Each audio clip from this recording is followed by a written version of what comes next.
Halo Sobat Denok Ayu semua, terima kasih karena masih setia menunggu video-video terbaru dari Denok Ayu Novel. Jangan pernah lupa ya untuk selalu subscribe, like, and comment, agar Denok semakin semangat upload videonya. Bab 831.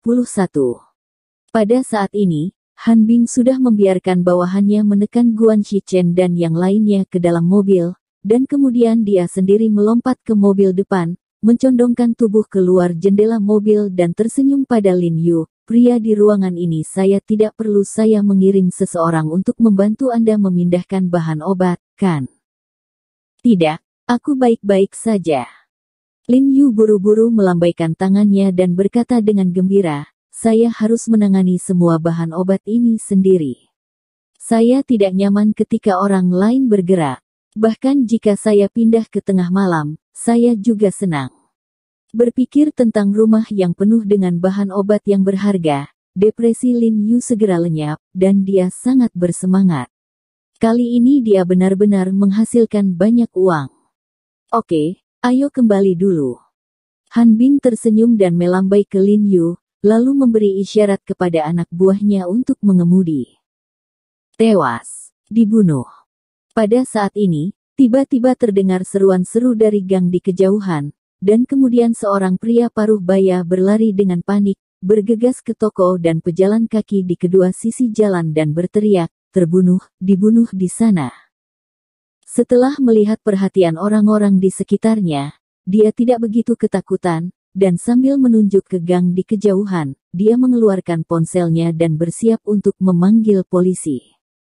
Orang-orang yang lewat diteriaki olehnya, dan mereka semua dengan rasa ingin tahu bergerak menuju gang. Han Bing mengerutkan kening saat mendengar suara itu dan melihat keluar jendela mobil. Lin Yu dan yang lainnya tidak bisa membantu tetapi melihat dengan rasa ingin tahu ke arah gang di kejauhan. Pergi dan lihat. Han Bing ragu-ragu sejenak, lalu membuka pintu dan melompat turun, memberi isyarat kepada anak buahnya untuk tidak terburu-buru. Meskipun pembunuhan semacam ini tidak bisa mereka kendalikan, namun karena mereka bertemu, dia tidak bisa pergi begitu saja. Dia memutuskan untuk tinggal dan melihat-lihat. Apalagi pembunuhan itu tampak agak aneh. Mereka hanya menangkap Guan Shichen dan sebagainya. Orang-orang, pembunuhan terjadi di dekat sini. Lin Yu tidak bisa menahan rasa penasarannya.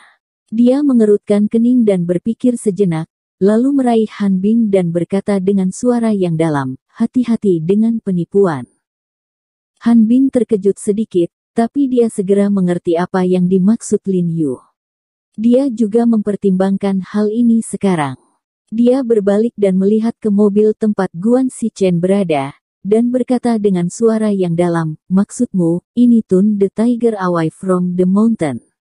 Ingin menarik perhatian kita, dan kemudian mengambil kesempatan untuk menyelamatkan ketiga orang ini. Meski kecil kemungkinannya, tapi mungkin. Lin Yu mengangguk dan berkata dengan hati-hati, lebih baik berhati-hati, aku dan kamu, dan Brother Bai Rentu dan kakak Bu, pergi ke sana dan lihat, semua orang akan tinggal di sini. Ini baik. Han Bing buru-buru mengikuti bawahannya dan memerintahkan mereka untuk tetap di tempat mereka, memperkuat pengawal mereka, dan menjaga ketiga Guan Shichen.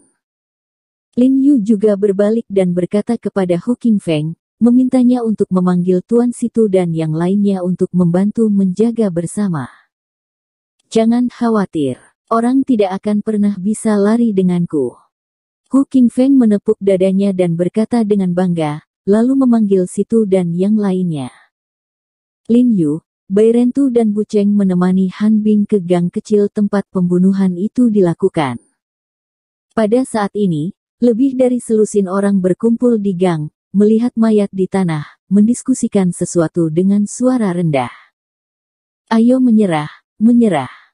Han Bing berkata bahwa dia menunjukkan mandatnya kepada semua orang, dan semua orang bergegas ke samping ketika mereka melihatnya.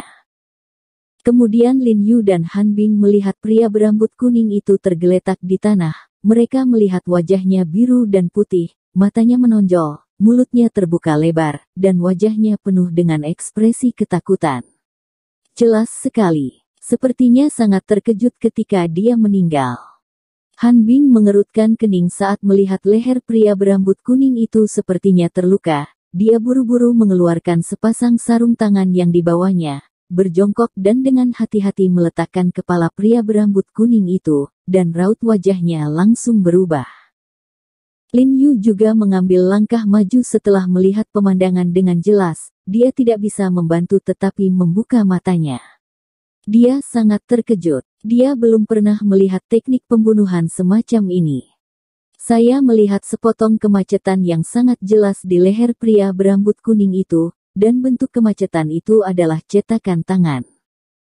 Tanpa alasan, pria berambut kuning ini mati dicekik dengan tangan.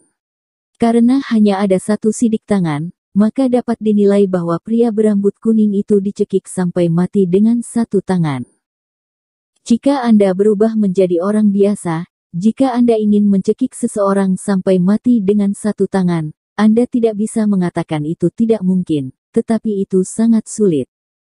Dan selama periode ini, almarhum pasti akan berjuang mati-matian. Tingkat kesulitannya bisa dibayangkan. Namun, dilihat dari pakaian dan telapak tangan pria berambut kuning ini, sepertinya dia tidak pernah meronta sama sekali.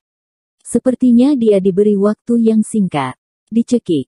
Dan bukan titik-titik inilah yang membuat Ji Han Bing dan Lin Yu kaget. Yang mengejutkan mereka bahkan dikatakan bahwa leher pria berambut kuning itu juga terjepit di saat yang sama, seperti sedotan yang dihisap sampai rata. Jejak kepanikan melintas di mata Han Si, dan dia dengan hati-hati mengulurkan tangannya untuk mencoba di leher pria berambut kuning itu. Lalu kulitnya berubah, dan dia berbisik kepada Lin Yu, seluruh tulang belakang leher-lehernya hancur. Ya, dihancurkan, dan dihancurkan. Dia mengulurkan tangan dan menyentuh leher pria itu, hampir tidak menyentuh benda keras apapun. Kulit Lin Yu langsung menjadi serius, dia membungkuk dan melihat leher pria berambut kuning itu, dan kemudian memeriksa tubuh pria berambut kuning itu lagi. Dan berkata dengan suara yang dalam, pembunuh ini jelas bukan orang biasa. Keahliannya bisa dikatakan sangat luar biasa teror. Ya, dilihat dari jejak di tanah, yang meninggal seharusnya sudah terjepit, tidak bisa mengendalikan tubuhnya, dan jatuh sendiri ke tanah, yang berarti pembunuhnya sangat cepat ketika yang meninggal sedang berdiri. Cepat, remas lehernya. Han Bing sendiri sedikit ketakutan saat mengatakannya, betapa kuatnya kekuatan itu. Dan itu dapat membuat almarhum tidak membuat seruan apapun, juga tidak dapat membuat perjuangan apapun, dapat dilihat bahwa orang ini harus secepat kilat ketika dia menembak. Lin Yu mengangguk, lalu dengan hati-hati melirik leher pria berambut kuning itu, dan berkata dengan sungguh-sungguh, orang ini memiliki telapak tangan yang besar, hampir bisa menahan seluruh leher almarhum. Berbicara, dia tiba-tiba mengangkat kepalanya untuk melihat Han Bing, dan bertanya dengan suara rendah, apakah telapak tangan Tao Li Huo besar? Mampu memiliki keterampilan yang kuat, mampu membunuh orang begitu cepat tidak terlihat, dan pada waktu dan tempat ini, Lin Yu pertama kali memikirkannya, tentu saja Li Huo Daoren dan Ling Xiao. Lin Yu telah melakukan kontak dengan Ling Xiao, dan tahu bahwa telapak tangan Ling Xiao hanya sebesar orang biasa, jadi dia secara alami curiga bahwa orang yang melakukannya adalah Dao Li Huo.